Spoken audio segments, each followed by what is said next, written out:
So here's the thing about New Year's. Okay, today's gonna be a little bit of a rant. I always get really salty around New Year's, and I hate that. I hate that that's true, but it's true. I just do. It just has left like a salty taste in my mouth, and I just remember this one year where I was sitting on my couch with my mother, and I was so upset. I was bitter that I didn't have these big New Year's Eve plans like everybody on Instagram did, and I was so angry. I wasn't angry. I was just like, I always want this to be something like, that movie New Year's Eve. I always want this to be like some big night where I have this huge revelation, or I am affirmed for this last year, or just something big happens and then it just never does. And it just is always like me just there on the couch, and it's fine because that's my reality, and it doesn't have to be anything big. And I've come to accept the beauty of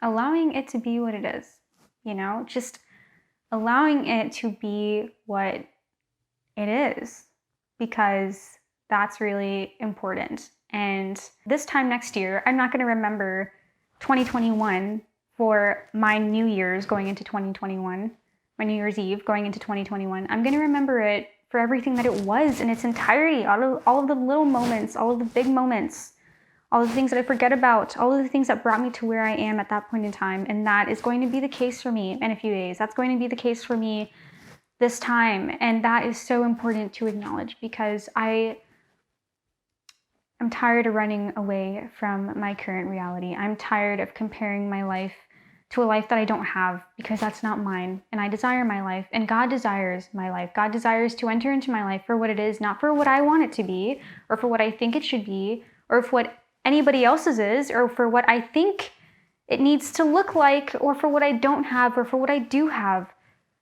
My life has beauty and worth and meaning, and is worth celebrating, not necessarily for my accomplishments or for my hopes and dreams, but for the very fact that I had another year of life to live, and to give thanks and to praise and to grow in relationship with God, and to learn to be made like Him a little bit more through the different things that I have gone through that until this point in time have made me, and my life mine and unique and rare and unlike anybody else's in this world. And that is the same for you. So please, if you're anything like me, don't dread this year, because we have every reason for us not to dread it. We have every reason to celebrate.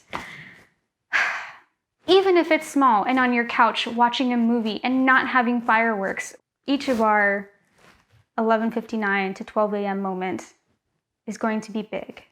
Not because of what we're doing at that point in time, not because of the hopes and dreams that we're setting for ourselves, not because of the New Year's resolutions, but because we are living for another moment, and we are entering into a new year with the Lord, and we have every reason to hope in what this new chapter is going to be.